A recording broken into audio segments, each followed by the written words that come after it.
All right, welcome in to another episode of Hockey Royalty Live, the official podcast of hockeyroyalty.com.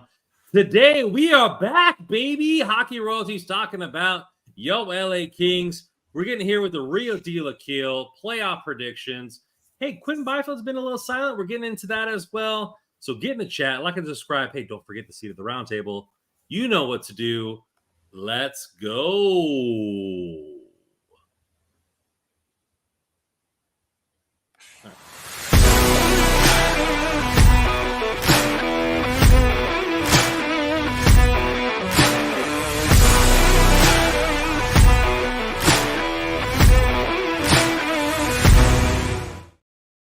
All right, so for all of you that don't know, we're getting into the revenue now. So every time we click that intro, we got to pay money. So now we're like, oh, let's not pay that money. Let's have a new intro. And I didn't have an intro. So like I was on autopilot, like getting everything ready to go. And then I was about to click the button. I was like, oh, should I click the button, not to click the button?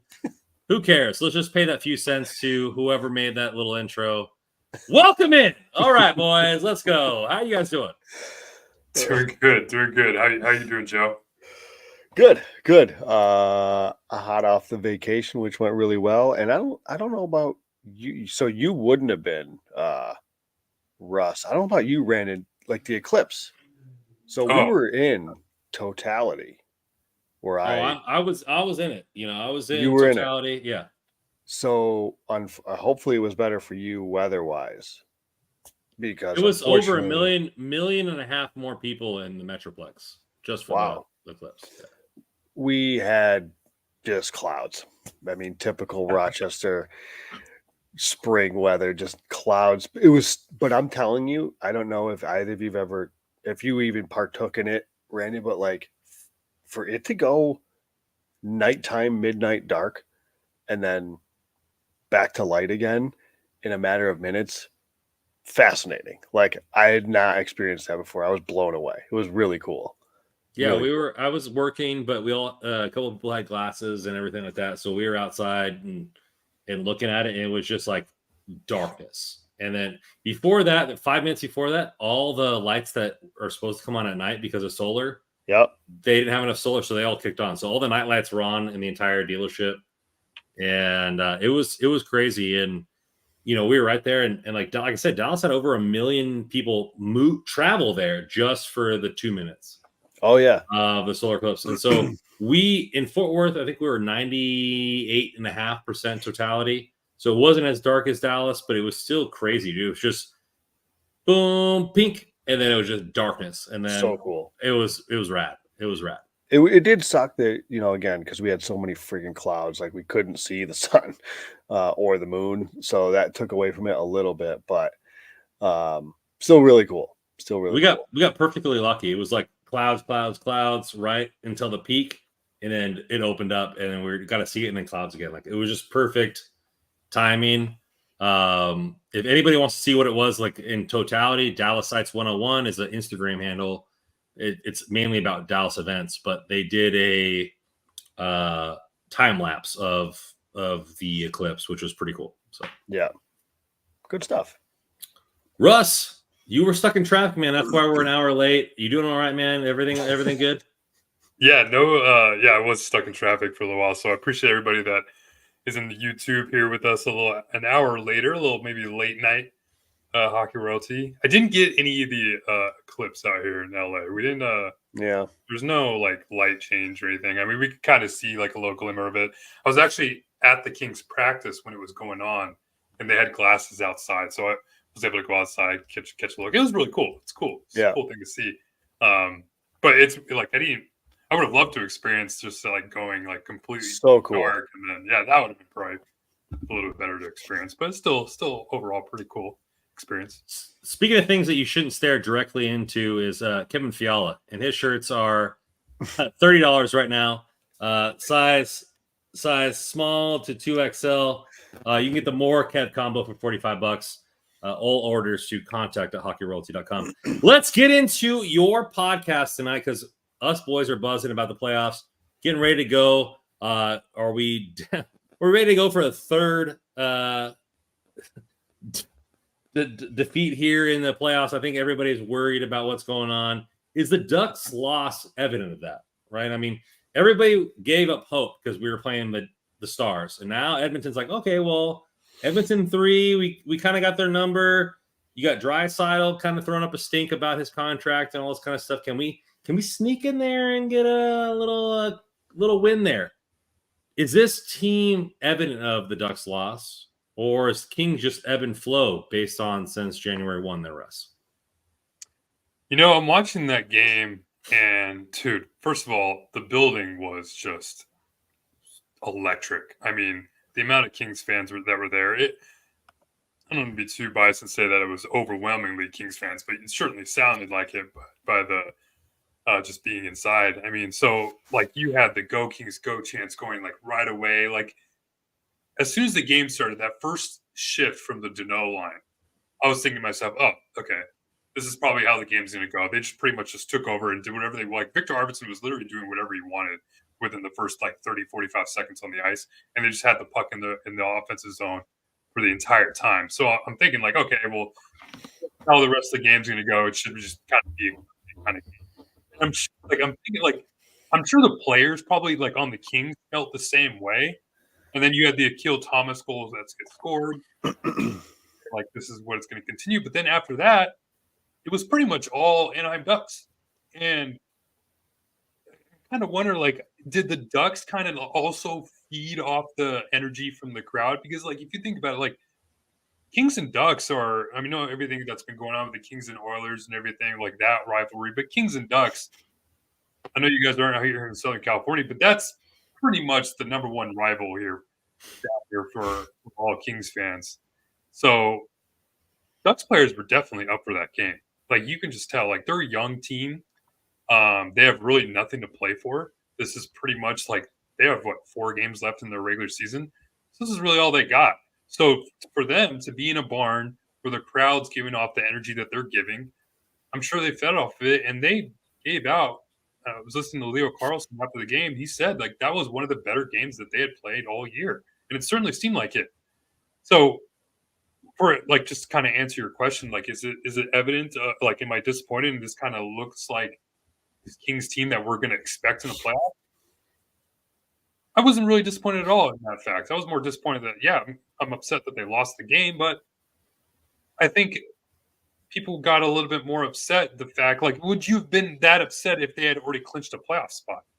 I don't think anybody would have cared. I would have just came out of there. Everyone's healthy. Cool. On to the next game. Let's get ready to the playoffs. So I know, I mean, you look at the scoring chances too. What scoring chances were 20-10 in the Kings' favor? Shot attempts were like, they had like 70 total shot attempts to the Ducks, like 50 or something. So I think it was just more or less a game that the Kings felt that they could just kind of roll over the Ducks and just get out of there with easy 2 points and move on to the next one. But the Ducks gave them their best, and but I don't think it's pointed about, to be honest with you. Well, I gotta give stick taps to resident of the pod, Sixten Funquist. Touted Leo Carlson as a person to watch. He did 1 year before his draft stock a while ago, and that guy is wild, man. We're gonna have problems with him for years on end. Joe, you tweeted out like that guy's fun to watch. He's a juggernaut, and Kings are in for a treat for Leo Carlson years down the stretch. Joe, obviously the game, you're playing a team that you should dominate. They played some real good hockey. For you, you've been a fan of, hey, let's not get too high, get too low before the playoffs. Right. But this was really bad. Like, this is a team we should have had a better succession with. Do you still prescribe to that, or are you a little bit upset with the showing? I mean, of course you're a little upset with the showing. Like you hope it's a little bit better. I kind of touch on what Russ said about the whole clinching thing. Like, this is like, it didn't matter. They're going to clinch. Like, it doesn't matter. Like, I think there was a little too much. I mean, yes, they could have technically clinched yesterday. They also could have clinched today, and they weren't even playing. So like, that's a little, I don't want to say overblown. It is a factual thing. Like, they could have clinched, but anyways, like, I don't think that the players thought about that like one iota. I don't know. Maybe they did, but anyways, I still am like of the very much. I don't care so much about the one particular game, but what I will say, Rando, is I'll look back at the last. Now, as we get a little bit tighter here, I'll look at the last 10 games. Right, it's ugly, and that's with this dominant possession performance, I should say. It wasn't a great performance. I think we can all agree, but they dominated possession and scoring chances because they're playing an AHL team basically. But last 10 games, and that again, including the numbers from last night, 19th in shot share, 22nd in expected goal share, 26th in high danger chances, high danger chance share. It ain't good. And look at Colorado, Dallas, Edmonton, Vancouver, Nashville, all of them top 10 in all of those categories. Vegas is 11th. So when you look at, and you break it down even more, like when it's on the offensive side of things, Corsi 4 per 60, 26th. Expected goals 4 per 60, 26th. High danger chances 4, 27th. This is all per natural stat trick. This is not good enough. And so it's less so about the one game against Anaheim. It's more so about what I said was, I'm not so concerned about the results. How are they playing? What is the performance like? And I'm sorry, I don't think the team has really improved under Jim Hiller. It really seems he is hell-bent on locking this thing down and winning a game 2-1. That's it. Mm-hmm. And I think that is there's two ways to look at that. Like, it could be he's coaching to what he has. So he's just doing the best he can with what he's got, and he's really trying to clamp down, or it's just simply a mistake. And he's probably in a tough spot just because of when he came in. It's not fair to expect a system overhaul and any of that. And he can't, there's only so much he could do personnel wise. There's obviously things we've talked about that we would try, but I sort of get it. But all that said, whatever the case is, this is not good enough. It's not anywhere near good enough. The Ducks game is included in that, but I don't know what the optimism is right now, as there's still a few games left, and it's not like doom and gloom per se, but you're looking at a team right now, the Kings match up against Edmonton, who is just cranking on all cylinders. They're cruising tonight. I don't think McDavid is even in the lineup. Yeah, 5-1 last I checked without McDavid against Vegas. Right. It's like, how are you going to win that series? And again, this is not to beat the dead horse, but the Kings will win a game or two. They will never get swept because of their style, and they'll also never win a series against a good team like Edmonton. Is just where I'm at, and I haven't seen anything over these last few weeks to change my mind on that. And it's who knows? I mean, it's playoffs. You never know. Things can happen. Blah blah blah. But there's nothing to be excited about against the Steelers. Look at last night, Akil Thomas. I'm sure we'll talk about Akil here, but he scores the goal. He got a couple of goals here in his NHL career. Did he have the least ice time on the team last night? 5-5 at least. I know that. Yeah. So what are we doing? If I'm sorry. It's just isn't. I mean, I know what people are doing, and I know what Al Smith is doing with a $30 drop here. Sorry, Al. Like I'm a host right now, which is the Kings against the Ducks. I fumbled that puck. You were right out of the gate. First comment there with $30. I apologize. Let's go. Was what he was saying there. $30 coming in hot. We're going to post it up on the top. Appreciate you, Al. You're always coming in hot with the donations there, and we really appreciate you. We appreciate every fan coming here. And Joe, I don't disagree. I think there's a lot to be excited about with the Akil Thomas, and we'll get to that. But I think this game, you have to dominate when it's right. Like we talked about, hey, don't get too high, too low. But going into the playoffs, you have to be playing well, and there's only 4 more games left. So how hot can we get? Right. Games, right? Yeah. So my thing is like, okay, we played pretty good before this. We got players vying for the top, point spot. You have a lot of good marks going on. Russ tweeted out that the Kings are good at home lately. And so there's a lot of things that you can point and pinpoint or create a tweet of. But for me, I'm just not confident at all. I'm not confident at all right now. Just And blah. and walk me off a ledge, but like I think this team's going to get walked in the first round. I think this team's going to get dominated in the first round. I think we're going to get reintroduced why McDavid and Draisaitl are the best, tandem in the league, because there's very few bright spots going on. Now, can the Kings win the series? Of course. Can there be upsets? Of course. And I got into it, a guy online when we were playing the Stars, or we were destined to play the Stars. 18% of the 8 seeds win over the last 24 years. 18%. It's a pretty high percentage. So, not all hope is lost, but I think this team really needs to find an identity. And we thought we were doing that for a little bit. And then the Ducks thing for me kind of slowed that up, Russ. Yeah, I mean, you kind of, like Joe said, the last few games, even going before the Ducks game, I mean, you go back to the Vancouver game, they were outplayed. The only reason they were probably able to win is because Casey DeSmith couldn't make a save.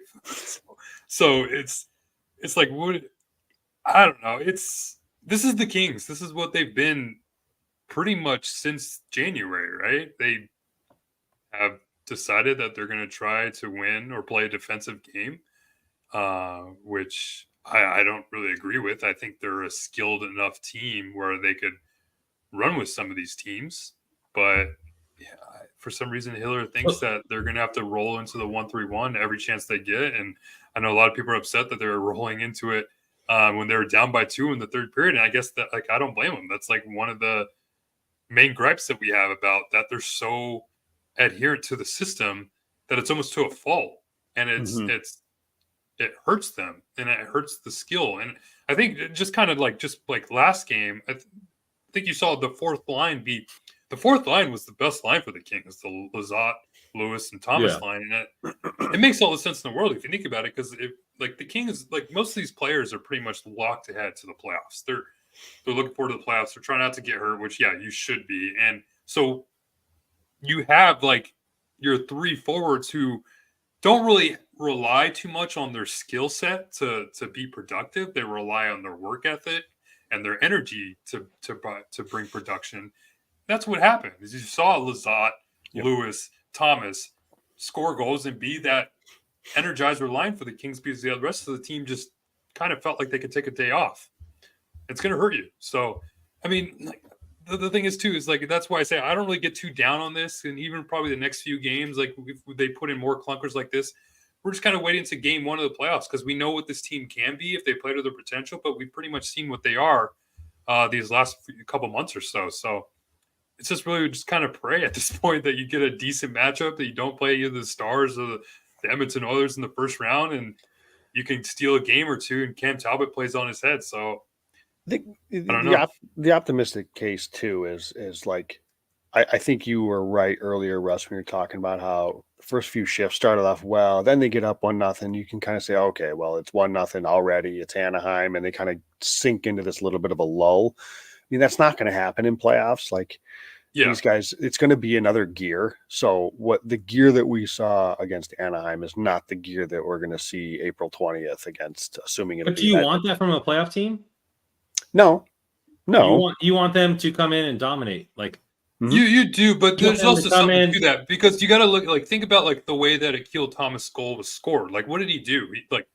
Trevor Lewis was gunning it to chase down a puck to prevent icing, and Akil Thomas went straight to the net. I think Blake should we have the same effort in the playoffs versus the Ducks? Like, we should. That's what that's kind of where that's where I'm thinking, is that you have this team that just thinks that they can just coast to the playoffs right now. And that's their mindset at this point. And that's not good. You don't want your team to be doing that. Jim Hiller mentioned that after the game. Blake Lizotte even said he didn't call it names, but he said there were players that just felt like they could just do their own thing throughout the whole night. And they're going against a team like in Anaheim. This is their playoffs. Like, they're playing their crosstown rival in a full barn, and their own barn.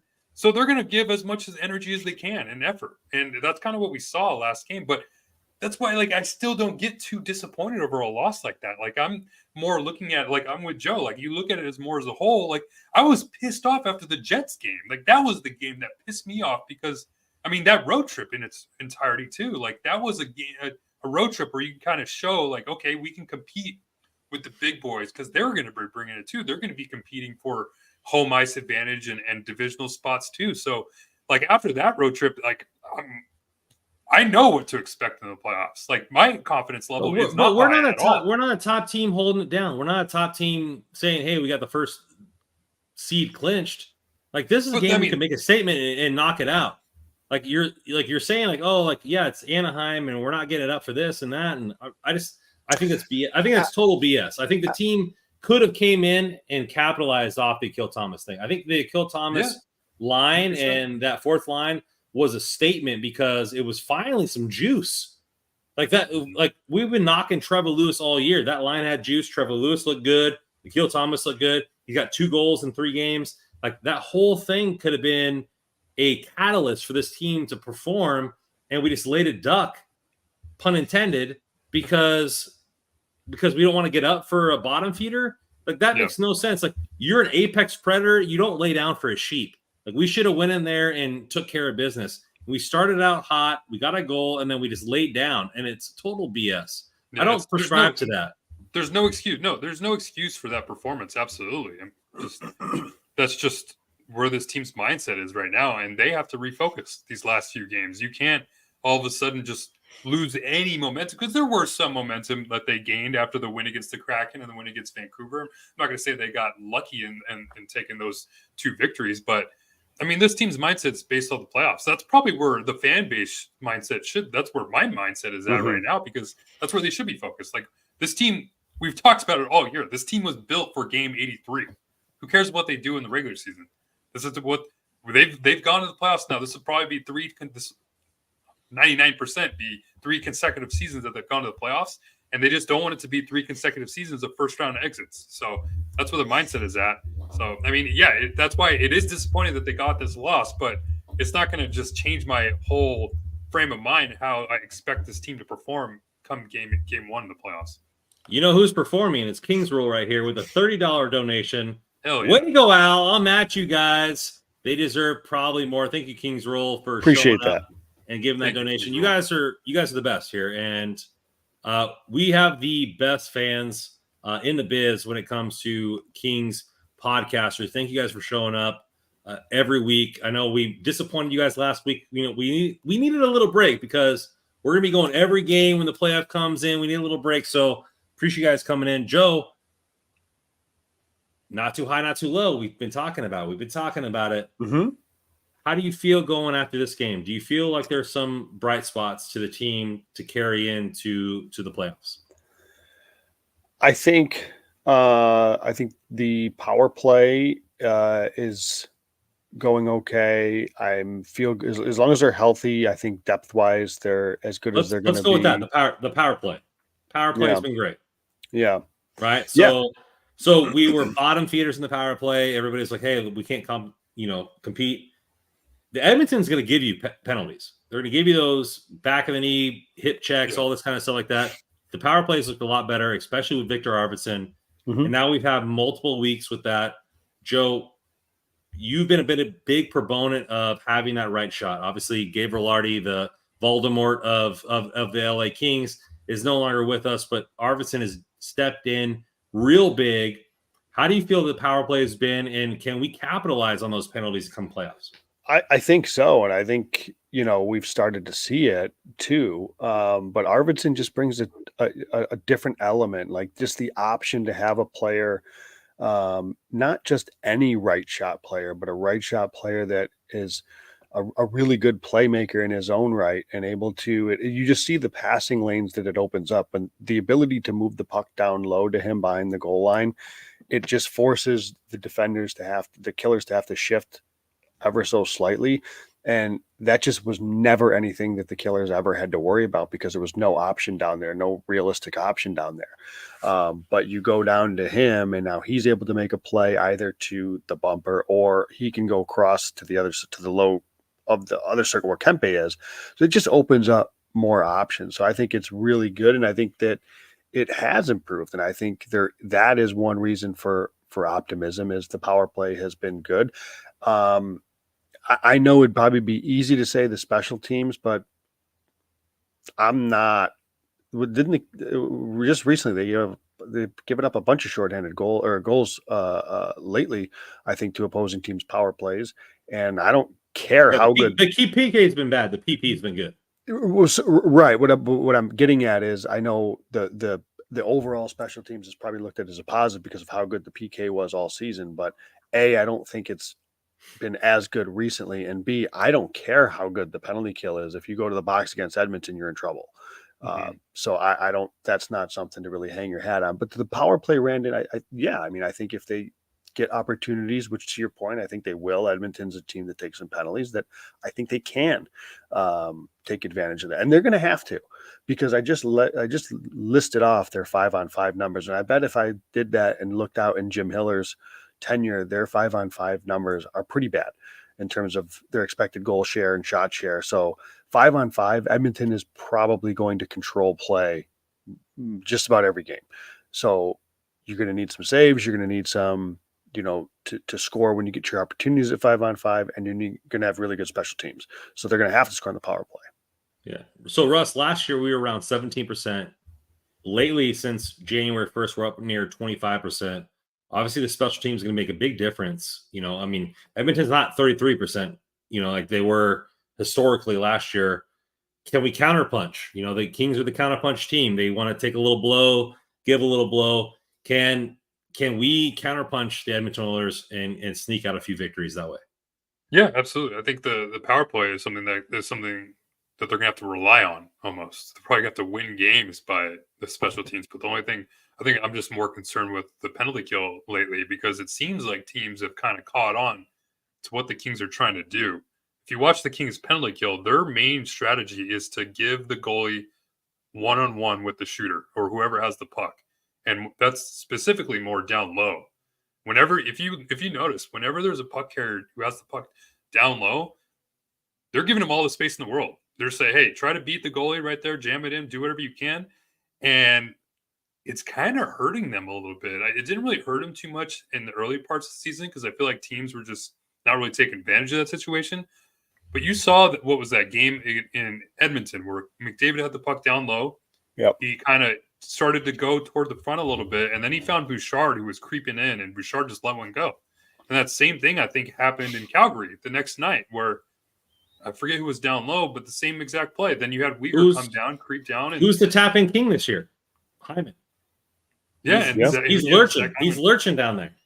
And it even happened last night too. Is they kind of gave up a slot pass right in the middle. I think Leo Carlson fed Troy Terry right in front and got past Mikey Anderson. So penalty kills being a little leaky. That's the thing. I was kind of hoping that the penalty kill would be up to snuff come playoff time, because like I said, that's where they're going to have to win games in the special teams, because by the 5-on-5 numbers that Joe read off, that's scary stuff. So if you're not able to continue to have the same kind of penalty kill success that you had in the early parts of the year, you're going to be in trouble when you go up against teams like Edmonton or Dallas or somebody. Yeah, I think it's going to be interesting there, and a player that has been fantastic for the Kings last couple games and could give a little spark on the PK.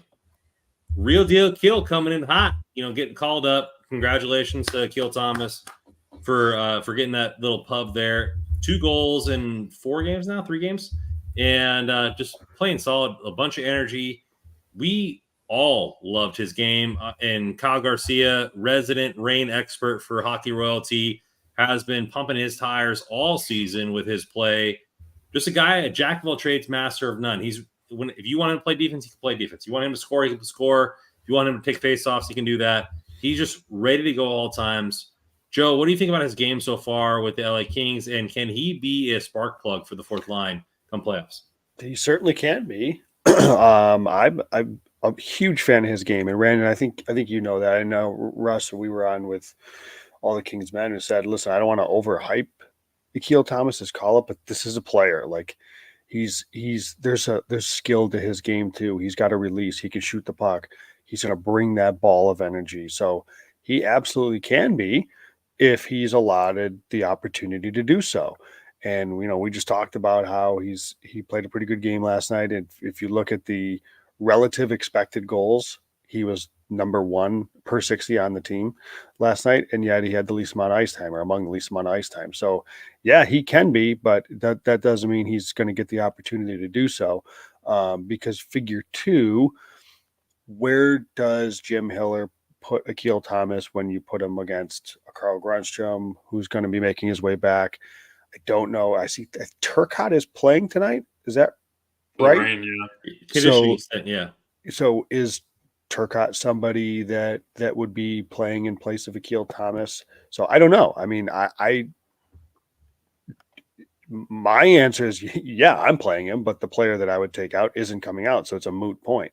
So I don't know. Like I just don't know if he's built up or will have built up enough trust in Hiller to play over against some of these other guys. I'm not sure.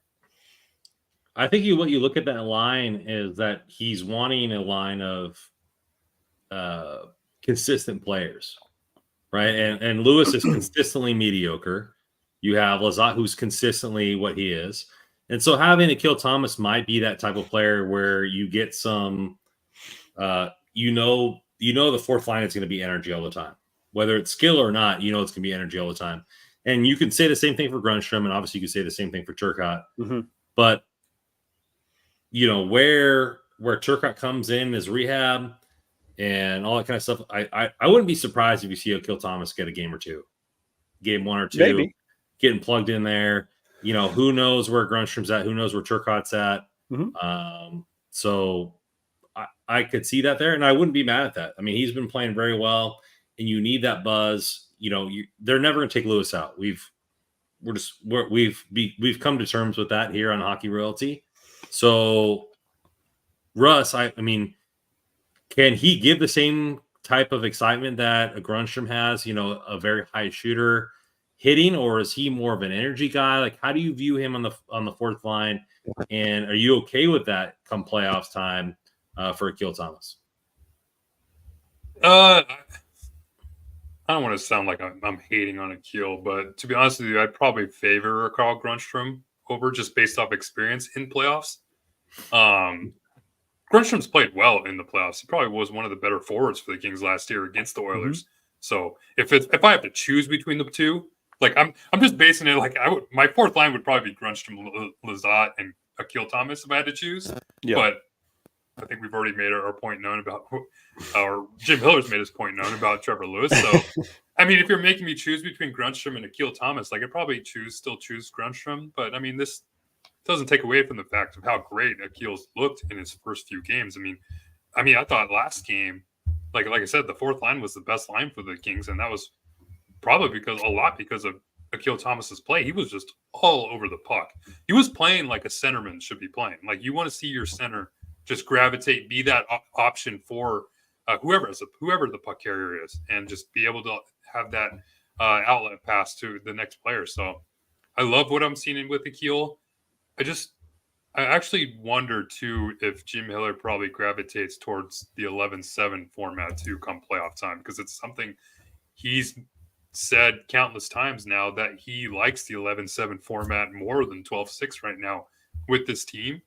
And I think it's just more or less just to kind of shuffle things up in the forward lineup, not necessarily to get another or to take another forward out, or just that he likes the extra defenseman. I think it's just he likes to mix and match forward matchups against the other team. So I wouldn't be surprised if we see an 11-7 lineup come game 1. I think that you're looking at a team who could use an Akil Thomas, but I also love Grunstrom, and Al Smith coming in here saying Grunstrom still makes dumb mistakes. Grunstrom stopped scoring as well.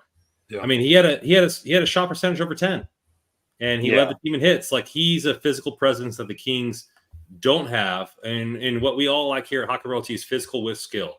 And Grunstrom Tonka has plenty of skill, and he's not a second line player, and he was able to play that for the Kings in the playoffs a couple of years ago. He's a third, fourth line guy that can shoot, and is willing to dole out the body. I think you're looking at Akil Thomas as a guy who now is a pencil in for a roster spot next season. Yeah. He did enough. I don't know why we're penciling him in. He did. Because you got So you got Arvidsson, who's potentially Yep. not back, right? You have Lazat, who's potentially not back. So there's 2 forward spots there. So maybe. And but so, Lazat's under team control. He's an RFA. He's not a UFA. but So I'm just saying there's yeah, potentially 2 yeah. spots. Sorry, I didn't mean to stomp on your boy there, but I'm just saying there's awakenings being opened up, and that's what they should be. He's a second round pick. Like, he should get some opportunity there.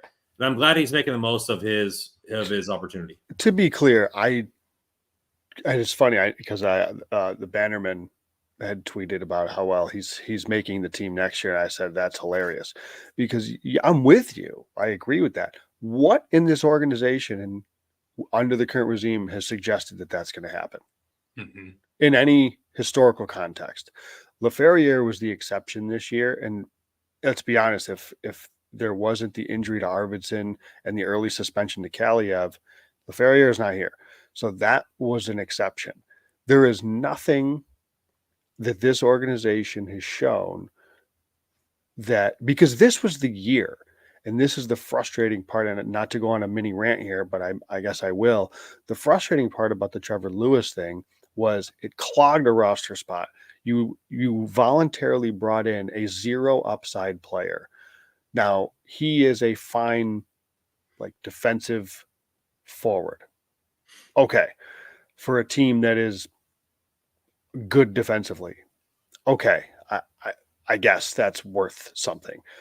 But he offers nothing, going forward. They brought him in for the penalty kill. That's the only reason. He's the first player on that. Which is insane to me. Yeah, you said frankly. That's the only reason. Which is you may be right. That was their strategy. Yeah. Which is so. Then, if they don't sign him back, we have 3 forward spots. But I guess hang on. What I was getting at was this was their opportunity to. You had some guys that were waiver exempt. You have LaFerriere, Turcotte still waiver exempt. You had some of these players that could still go through waivers that you could be getting these opportunities to. Akil Thomas is another one that is somebody that could have gotten an opportunity, and it's just you didn't even give these guys a chance, some of them, because of you clogged that spot with a player that provides so little. And you're right, Randon. Okay, so Lewis is a UFA. I know Arvids is the UFA. Again, Lazat, I think it's UFA too. Yeah. He may be a UFA. Yeah. So there may be a roster spot, but again, just I'll There's believe a couple roster spots. Yeah. So what I think that you look at the move but for would you be surprised if they re-signed Trevor Lewis in the offseason? Oh my God, please don't. I would, please but don't. no, I'm just saying, No. that wouldn't surprise me. I'm not ruling. Let's say that the same regime. I mean, to be fair, this whole conversation is probably all moot. I'm already depressed about our playoff chances, let alone the opportunity to re-sign Trevor Lewis. If they're not successful in the playoffs, I think we kind of all can expect some sort of change. Hope. Yeah. I think we're all hoping that some sort of changes would happen. So maybe something different happens, but let's say, I guess, so it's kind of we're having this conversation, basing it off the management that's here now, but this management might not even be here. And the only reason they probably will be here next year is that this team is successful in the playoffs. Mm-hmm. So, but I'm just, no, you're right. That's fair. Yeah. All right. Well, you know what's not fair is the odds for the Kings to win the Stanley Cup. And on DraftKings, that's plus 2,500. So if you want to throw down $100 to win 2,500 on the LA Kings to win the Stanley Cup, you can, because DraftKings Sportsbook is your leader in betting in the action on the ice. Download the app now. Use code THPN. New customers can get $150 instantly in bonus bets for betting $5 just on Yo Hockey. That's code THPN only on DraftKings Sportsbook, the official sports betting partner of the NHL. The crown is yours. Joe, you ready to bet plus 2,500 on the LA Kings? No. I need more. I need a little bit better odds. Who didn't need?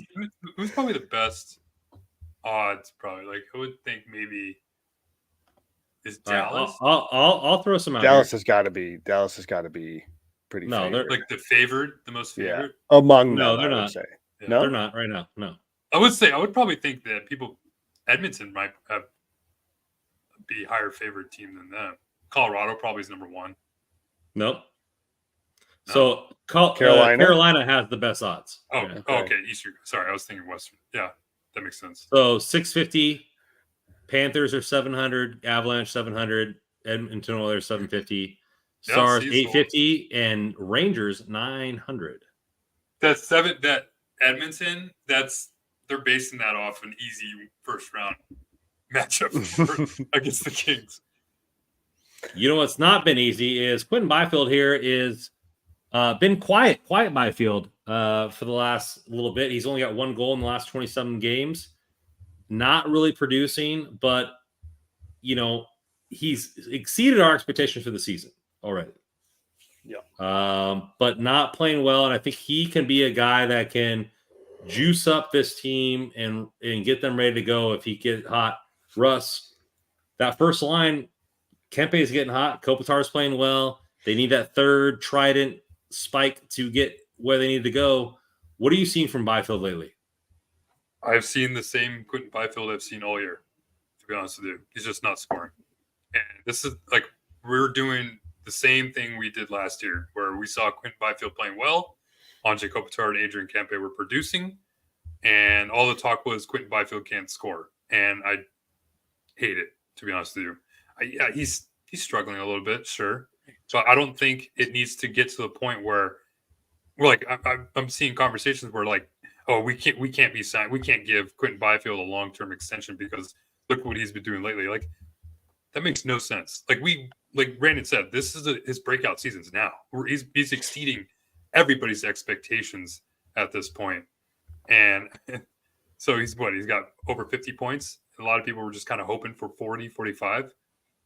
We're seeing the type of player Quentin Byfield can be when he's really kind of feeling it. So I just think it's just a player that's struggling, and I'm not really worried about him at all.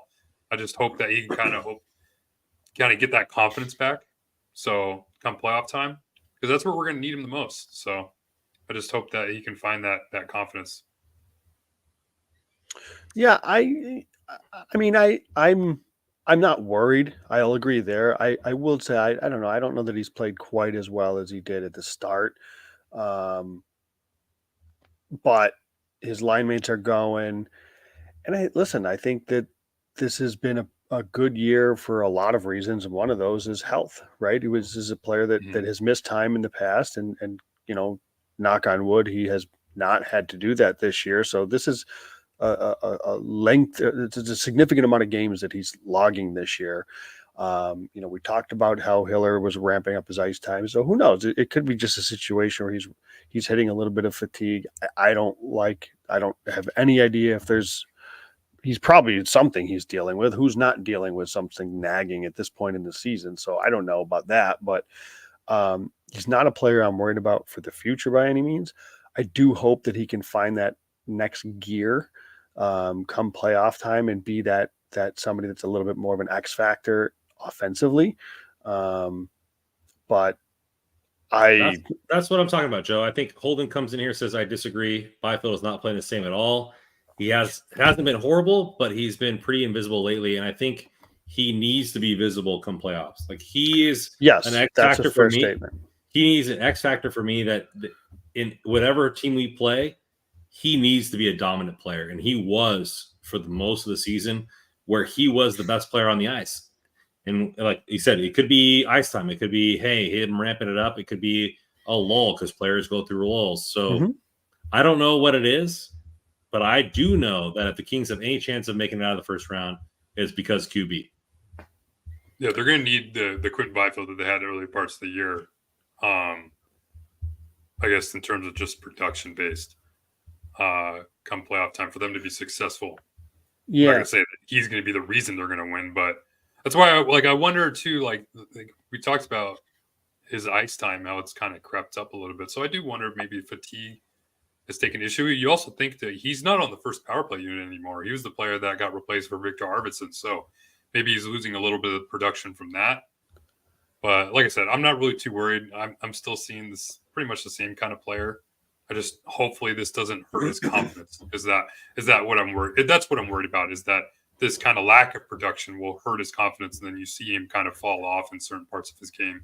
Well, and what's funny? So just looking at 5-on-5 numbers, just the last 10 games from natural stat trick, and his total points per 60, he is 9th on the team behind like every forward basically that's not on the fourth line or Philippe Deneau. So he's struggling there. But then again, you look at his individual, so his own expected goals per 60, he's 2nd on the team. So yeah, like he's been one of the better 5-on-5 players for the Kings. Yeah, he may not be quite churning the way he was earlier, but I'm not worried. Like I still think, barring there's something, an injury that's leading to this, but I do think that this is just a situation where he may not be playing quite as good, but I think there's that other gear that I do think that he can kick into. I'm just not too worried about it. Sides coming in here with a little lineup change here. Okay. Leferrier with Kopitar and Kempe. The nice line staying together, and then Byfield down with PLD and Fiala. Getting the big boys together with the playmaker. What do you guys think about that? You think they should try it out? I like the lines that they have now. This is the best forward lineup that they've had all year. And we can't just kind of think it's just more recency bias because the way they played Anaheim. I mean, they got the 6-3 win in Vancouver, even though some of the numbers point to them being a little outplayed. But I thought that was one of the better lines that they'd had all season. So when you come playoff time, you're going to want reliable players. And as much as I'm the biggest Alex Ferrier fan that is out there, I'm not going to rely too much on a rookie first-year player to go up against probably Connor McDavid or Leon Draisaitl in the playoffs. So if you want to play Kopitar and Kempe 18, 20 minutes a night in the playoffs, I want to have a winger next to them that's able to keep up and kind of help them out physically too. So I like QB there. There's no reason to take him off. Well, I agree with you there because you don't want my opinions about Leferrier. I think he not worthy of a top 9 role. That's my opinion there. He's a fourth-line player. He's elevated into a role that I didn't expect. I think he's been playing off his laurels from preseason, and we're 82 games in. He's not been good. He's not been good. Who are you going to play there? Who do you want to play there? I want to play Turcotte there. I think Turcotte is a scrambler there. I think he's better defensively. I would rather have a player like that there. I don't think the effort is there with Leferrier on a night in night out. I don't agree with that. And yeah, I think he's soaking up the PLD Kool-Aid, to be honest with you, with him not playing hard night in out. Well, I mean, that's why we watch the same game and have different opinions. Road Street Collectibles, Fiala was so brutal against the Ducks. Don't talk bad about let Kev be Kev. Come on, you know it's our boy here. Get your shirts. That was probably Kev's worst game. Like every time he handled the puck, and I knew that last play he made. I think it was in the third period. He kind of just fumbled it. It went out the zone. I was like, he's gonna break a stick, and sure enough, he just slams his stick on the boards. That game one of those games. Yeah, it was one of those games. His mustache is in its full power. We got another week for it to grow out. Arvidsson was pissed. Everybody was just pissed because they felt they could just kind of run through, and then once the nitty gritty came along, they couldn't score. Dostal played really well too. Their goalie was outstanding. I have no idea why they haven't traded Gibson yet. I like Dostal quite a bit. The thing that do you think that the Ducks have screwed the pooch on trading Gibson away? No, the further it gets along, he's less likely to be the player he is. I don't think he's the lore of Gibson now, right? He hasn't been good in a few years. I don't think really. That's what I'm saying. Though. Maybe, but I don't know. I think I don't know. I still think they made a few mistakes. Like re-signing Silverberg was a terrible idea, and because the Sabres are probably terrible GM. The Sabres were suitors for Gibson, I would imagine, and they're certainly not now. So maybe ran into that point. The thing real quick on the Ducks game again, like the Kings, they dominated the possession and all that stuff. Had 8 high danger chances at 5-on-5. 8. That's it.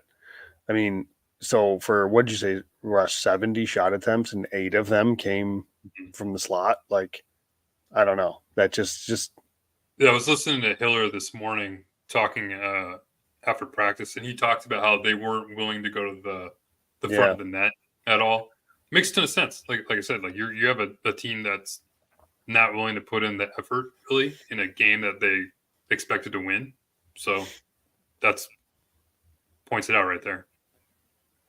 Well, I mean, he isn't winning, but we're winning here with all our fans. Please click the like button, subscribe if you're not subscribed, hit the bell so you know where we're going live. Hey, Russ gets caught in traffic from time to time. We might have to push this back so the bell will know when we're going live. Appreciate you guys and the fans that we got here. Let's get into bowl predictions. We have some bowl predictions here, and it looks like only one is coming true. And we'll get to that. I mean, it's the guy, if you're watching live, holding his hands up in the background, but he did it. We got a couple here. We got a couple here. So NHL Russell here, that's your co-host or my co-host. Here says the Kings will set a franchise record with 105 points. Still possible, but they won't win the Pacific Division. So that was 105 points isn't possible anymore, but no. Is it not? Okay. I thought it was. No. I thought it was still possible. I appreciate you kind of helping me out a little bit. I'm trying to pump your tires here. All right. M Musgrove Social says Kempe will get a career high in 50 goals. Not quite. Hit quite a lull going into January. The same with the rest of the Kings. If Jordan Spence gets ample time on ice, according to Karan 8263, he'll get 30 to 40 points. Is that still possible? What is he? I think so. What is he at right now? I forgot to look that up. That's my fault. Let's see. I'll look it up right now. I'm right here. But while you're looking at 23. No, he's at 23. But so while you're looking, he won't get 30. But he that's a really good shout, and I'd say that give that whoever made that bold prediction is a solid prediction because, like he said, if he gets ample time on ice, he got sat for a lot. Because again, I had that tweet the other day: points per 60 among defensemen. He's like in good conversation with some NHL like top NHL defensemen. So yeah, that was a really good shout. LA Kings Nick said Fiala will be the first King in exactly 30 seasons to break the 100-point mark. Not quite. If he was on the point total coming in, but let Kev be Kev is our thing. Kevin Fiala, our boy, the mustache miracle man. We love him here. He's been thrown around from line to line. It's hard for him to get going. It's hard for him to blend with everybody else. But he's still an integral part of this team. Lion Tamer kind of got this right. He had a lot of stipulations here, but Alex Laferriere starts the season on the second line. Wasn't really quite that, but forced Fagimo and Jad to the AHL and risk waivers, creating a rotation of Grunstrom, Kaliev, Lewis on the fourth line. So a lot of stuff to digest there. A lot of yes, a lot of no, but I'll give him the nod as a yes. That's the true. Laferriere has been on the lineup pretty much the entire season. So, but the number one nod for your hockey royalty fans here, Trevor Moore getting 30-plus goals. Timor breaking it down for us boy, Joe Paterino, getting that 30-plus goals, Joe. Little golf clap for you, my man. Appreciate that. Bold prediction. Thank you, Trevor Moore. Through. Trevor Moore, get your Trevor Moore shirts right now on discount, or if you want to get the bundle for $45. Man, I feel like the price is right now. Like I don't like shouting us out, but we're getting big. I gotta plug our channel when we can. Yeah, we're learning. It's marketing. I don't want to pay some guy named Serena to do that for us. So, Joe, yes, stick tap 3, buddy. Trevor Moore, 30 goals. How do you feel? Awesome. I mean, it's a bold prediction, so you can't genuinely say that it was like I thought it was going to happen. But all of it to say, and I said this at the time, was I'm very bullish on Trevor Moore. I remember we talked about the signing. It's like there's too much under the hood of the stuff that you look at from a shot contribution, scoring chances, all that stuff. It's like if he can stay healthy, and he just gets to a reasonable shooting percentage. This is a player that can pop off here. Like this is a player that when he signed the extension, I was like, he won't be a consistent like 60-point guy or 50-point guy per se, but there's going to be seasons where he pops off for 50 to 60 points. And we're seeing it this year. And then the bold prediction with 30, it's again, it was just based around being bullish on Trevor Moore. Like, I think whether it was going to be 30 goals or 60 points, like it was going to be something around Trevor Moore, because I'm like, again, health was the only thing that really held him back the last couple of years, because again, you look at a lot of the underlying stuff when it comes to shot contributions and those things, he is instrumental in those, and he plays on a top in a top 6 role. And the other thing to think of, he did this. He scored the 30 goals because the biggest thing for me was like, it'll be tough to get 30 not being on the power play, not being on the power play 1. And he did that without being on power play 1. Like, so this is a hell of a season for Trevor Moore. He's 54 points. Don't quote me, something like that. I'll get it for you. I'm But, on the 54. You're right, 54. Man, so he's got 30 goals, 24 assists, an outside shot at 60 points. Good for him, man. Like, that's awesome. So it is like, I was shot percentage of 12%. Exactly. That's the thing. It's like, he's not shooting 20%, some unsustainable number. Is 12 going to be higher than he shoots most years? Yeah, probably. But he's not going to, he shouldn't shoot 6. Like, you're probably talking like, in a 9 range. So it's like, this is still somebody that should comfortably score 20 to 25 goals every year. And in the right scenario, he's going to score 30. And that's just how I approach this season. Like, if he's healthy, he's going to play in a top 6 role. And so when what really made me feel good about it was early in the season. It was right after his like first or second goal, something along those lines. Jim Fox talked about the change to his curve. Yeah. And I'm like, once I heard that, I'm like, now I feel really good about 30, because his release and the fact that he did that for a reason, I suspect, like to work on his release and get a better release and all that stuff. And it paid off, because the kid scored 30 goals. So it's awesome. So cool. I think what's cool about Trevor. Oh, sorry, Randy, go ahead. Yeah, Gwendolyn says, no, not the Raven. Gwendolyn, you hit us up on Twitter. You super tweeted us. You said you want to ask a silly question. Throw your silly question in the chat, and we'll get to it. Russ. No, I think what's so awesome about Trevor is that none of these goals seem fluky. They're all like, if you look at his spray chart, they're all over the offensive zone. He's got a really good shot, like Joe mentioned, with his snipe and everything like that. So, and the power play, like there's even strength goals. I think he's 12th in the league in even strength goals. So that's great. So it's nothing that he's just kind of like the tap in merchant, like a Zach Hyman or anybody like that. So it's good to see, and maybe he gets more power play usage going forward, and we can see him be a consistent 30 goal scorer. Yeah, I mean, I was down on him. I was down on the extension. I didn't see it from a player like him worth that much money and over the time. And obviously, he proved me wrong. And he's going to be paramount going into the playoffs and that type of player. Do I think he's carried by his line mates? Still, yeah, I do a little bit. I don't think he carries that line, and we saw to know how him being out influenced the Kings, but you got to give step taps where it's due, and 30 goals is 30 goals, where you get it out. So you can't do that on a fluke. And Trevor Moore, congratulations for that type of season. Stay tuned for next year's. We'll see if I can do it again. 45 for next season there. I don't know if I'm going to go back to the Trevor Moore but we'll see. Yeah. So let's get into the playoffs a little bit here before we get at the seat of the round table for our player of the month for March.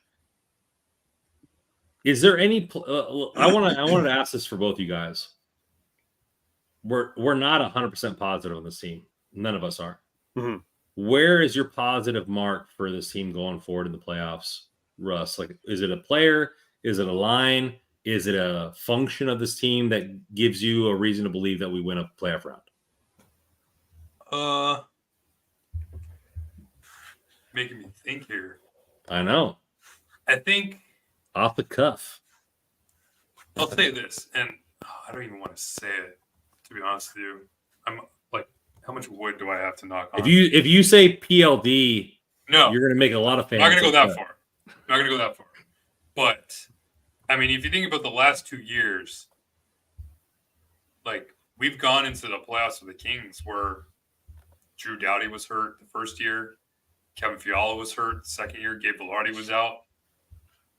This could be the healthiest they've been going into the playoffs the last few years. So I'll say that. Maybe that kind of gives me a little bit more of a confidence boost going into the postseason, knowing that I know we still have a few games left, and I don't want to jinx it. So making that known, but right now, this is probably the healthiest they've been going into the postseason compared to the last few years. So I'll say that.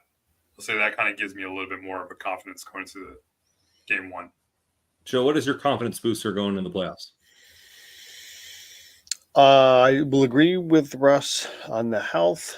I will say I do think the power play is better. I'll give a nod to the goaltending, but the perfect thing, like I guess, is they play their structure perfect, literally perfect. It's so funny because he's saying this just like I hate myself right now. But this is how it's going to happen. This is like if it needs to be perfect, they can't afford any soft goals from the goaltending. Yeah, they can't afford to sit in the box because it's Edmonton, and they have to cash in on the power play. That's a lot of ifs and have tos. So that should give you an idea of what like the confidence level that I have against, assuming it's not confirmed Edmonton, right? There's still a shot it could be somebody else, but if it is Edmonton, that's where I'm at right now. I mean, there was a comment here earlier too, will we see Arvidsson some more production from him as we go along? Because it's been great that he's back, and I do think he's providing a different element, but maybe, if we start to see him fill the net a little bit more. So there's some hope of like guys maybe turning it around, stuff like that. Does it feel as much like I'm reaching as it feels like I'm reaching for your optimism? Because that's what it feels like. So no, well, I'll say this. I mean, just to kind of, I know things are fluid right now, but everybody's saying Edmonton. Oh, as soon as I freaking say this, Edmonton wins. Edmonton won tonight. They're a point behind Vancouver. Yeah, Vancouver's currently tied with the Coyotes right now, 1-1. Right before, right after we were talking, Joe, I was checked. It was 1-0 Coyotes, and now Vancouver literally just tied it. And they have the Vancouver and Edmonton still as a matchup against each other. So and Edmonton's got a game in hand.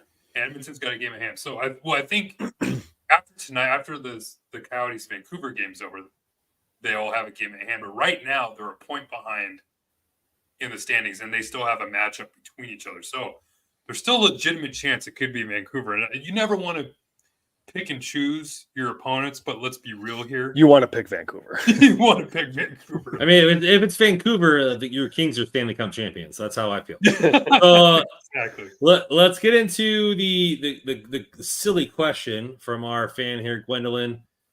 If hockey royalty were 3 of the 7 dwarves, oh, I love it. Which would you be? And she says she already knows the answer. She does. Think about it a little bit. I saw the question coming in while you guys were talking. So I'll talk first. I think I'd be dopey or happy. Like I think I'm happy-go-lucky. I think I also got the funny stuff going on where, I don't really care, but I think I'm in the happy and dopey type thing. Maybe the little bit of the hooch on some nights might get me there with the hiccups. I think those are the 2 dwarves I mix in best with. Russ, where do you think your dwarves are coming in at? I don't know. I was gonna go happy myself. I'm a pretty happy guy. I don't really sneeze a lot. I'm not. Isn't there an angry one? I think you're Doc. To be honest with you, you run the show. You have. Doc? I can see that. Yeah, you run the show. You're behind the scenes. Oh, is he okay? You're behind the scenes, carrying everything. You're at the games. I think you got the glasses on, and you also got you got the little gray streak going on in there. Oh, okay, Mr. Doc Man. I like it. Joe, what do you think? I was Is either Joe going to be sleepy because I'm on the sleepy? East I was going to say Coast. sleepy. Yeah. You're on the But- East Coast, yeah. I'm the East Coast dwarf. I like Zach under- the fan says Joe's grumpy because he's always complaining. See, Shake Master sometimes- also said I'm grumpy. See, here's the thing. Because I said Brandon's grumpy when Clark's not playing, which is valid. So that is very true. Sometimes I think I'm too optimistic. So I have to balance it out with some grumpy. No, but peek behind the curtain, like, hey, fully acknowledge, like, I'm a shy guy. So bashful, I think, is probably Okay. more like I'm never going to be the life of the party. So I would say it's either sleepy or bashful, and maybe depending on if I'm watching Andreas Englund, maybe grumpy. There you go. Hey, what do you There you think, hey, Joe? Real quick, what do you think about these? I guess you might be the wrong person to ask, but these earlier start times lately, right? Well, there's a game that started at 6:30 at home the other night. We love it. Yeah, we love it's it here awesome. on the East Coast. I think You they need- should mandate. Like, I think every game should start at Well, 7. But you tell, I don't know why but they so don't do so Russ, I mean, so let me ask you this, because that's where I think I'm on the East Coast, and I get it. I'm on the East Coast. It's not necessarily for me. It's the Kings. It's local time. But 10:30 is asinine. 7:30. Why can't it just be 7? But is traffic not a thing? Like, is that why it has to be? Right? No, yeah, I've never been is there, a- so traffic is a big time thing, but the Dodgers are like right next door, and they start at 7 every night. And I know it's baseball out here on the West Coast, not. but doesn't necessarily nobody show up until like the 5th inning? Yeah, nobody really shows up. But even now, like with how fast-paced baseball games are, like you don't show up into the first 30 minutes. You miss the first 3 innings now. Yeah. So I don't know. I just like the 7:00 starts. Me too. Oh, it's 2-1 Coyotes, by the way, now. So it's 2-1. There we go, Coyotes. Yotes. Second intermission. So, but yeah, so it's just kind of. Mullet Arena. I think 7 o'clock. I'm is all better, for it. better option. Yeah, Yeah. 100%. Because you got a ton of people on the East Coast that are Kings fans that don't probably want to stay up all night watching games. So I think if you do 7 o'clock, it's probably better for all of them too. Well, I mean, you're better off than that, because in our own hockey royalty chat, we had a bunch of people complaining about one game being 30 minutes early. We're like, hey, like, yeah, us East Coast guys, man, like even Central Time, like when I go to bed, it's 12 o'clock. Joe's at 1:30. Like, it's just tough to stay up. Those 10:30 games, that's tough. Like that's a solid 1:30 in the morning, maybe later. If I'm able reveal to how many third periods I've missed this season and had to rewatch, yeah, it would be obnoxious to you guys. Like, I think almost over half the home games I don't watch the third period. So, I passed out already. In the chat, Aaron Green, who big fan, by the way, he says that he works East Coast time, so that 30 minutes is huge. He's right. Like, people don't realize the difference between the 10:30 start and the 10. That half hour is so damn big. Like, it's not even 7:30. It's like 7:40, 7:45. Right. Most of the time, too, which right. makes no sense. Like, Well, it's 7:30 for the can't we start on broadcast. time? It's not not puck drop. Yeah. Yeah, what are we doing here? Like, start the game on time. Like 7:30. There's no reason we should be here till 11 when the game's going on. Like, get it over with. Like, some of the games, it's like, can we just get a running clock? Like, this game's over. Like, we already know what's going to happen. Come on. You know what should be on time is the dinner table. And right now we're doing the seat of the round table for our LA Kings for March. We're a little bit late on that, so we're going to give some pub to the previous month. Wasn't strong, wasn't the best, but we got to give the Stick Taps where they're due. Russ, who gets your seat at the round table for the month of March? My seat at the round table is going to the Juice Man, Adrian Kempe. Only 3 goals, but he played 8 games in the month. I think he came back from injury earlier in the month. But 11 points overall, plus 7. I just think we're seeing we've talked about it on end, but he's turning into this complete player. I was listening to Eric Stevens, I think, on the All the Kings Men podcast, and he mentioned a great stat. So I want to kind of quote him on this, but he mentioned that he hasn't gone more than 2 games without a point. So with all the kind of talk about him being a streaky player, like he's not a streaky player anymore. This is a player that's going to consistently bring it. Was able to talk to Kempe. the other day and have a pretty cool one-on-one with him where we talked about video games. He's a big gamer, if you guys didn't know. So he's just kind of, you can see that confidence just kind of oozing from him. And I just am looking forward to see what we can see from Adrian Kempe in the playoffs, even though he's been bringing it the last two years, I feel like. So I'm just looking forward to more big time moments from Juice himself. Yeah, I think that's a pretty good shout. He's had a heck of a month. They got it, and he had the for Russ, for you, he had the highest percentage of points created. So IPP is he's on the ice, or he's a portion of the point while he's on the ice. 87% of the time led the Kings for March. Wow. So he's creating a lot while he's on the ice for the points. Joe, who is getting your seat at the round table? I just always seem to come back to this player, but Andrei Kopitar, again, led the team in points during the month with 15. His 5 goals at 5-on-5 was tied for the team best. I mean, he's knocking on the door to lead the team in points again. I mean, he continues to do it. He's been just a model of consistency, and I guess there could be an argument to be made that, you would, in 14 games, I think it was, so he had 15 points. Maybe you would hope that for a month that there was somebody that, I don't know, like a Kevin Fiala or somebody that had, 20 points, 20 plus points, something like that. I don't know, that would have been able to pop off more, but Kopitar just continues to do it. Even as he ages, he's aging so gracefully that it's just been an absolute joy and a pleasure to watch. And he had another great month of over a point a game. And again, at 5-on-5, he was among the most goals on the team at 5-on-5 during the month. So for me, it's Andrei Kopitar. And opportunistic as he was, led the team in shooting percentage for that month, 35% for the month of March. So that's, you're not talking about a week. You're not talking about 2 weeks, 35% for an entire month. He was sniping his chances, and he does that consistently as an opportunistic type player, always reading the ice at a high level. Andrei Kopitar there. Shoot the puck more, Kopitar. Just shoot it. Shoot the puck. You'll score. It's gonna go in. I'm gonna give it to the Mustache Miracle Man. Our shirt here, Kevin Fiala, 266 minutes on the ice. Outside and for forwards, it was second behind Kopitar. And a lot of people don't give high regards to this stat, but secondary assist, number 1 on the team in that month. He's creating a lot and distributing that and allowing the play to happen. Yeah. And I think if you watch him play, if you look on the paper, secondary assists, okay, he's not the right contributor, but that you would be wrong, because if you watch him play, he contributes to that, dishes it off, and the play happens right after that, because he's creating that momentum into the area. His defensive game has gotten up. I just think that he's a fantastic player on the season.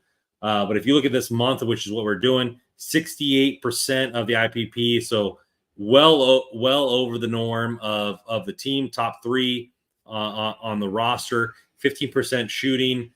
You have well over 87 chances created and 32 against. So he is creating a lot more chances on total existence. I'm sure that's power play included, so that might be a little skated or weighed.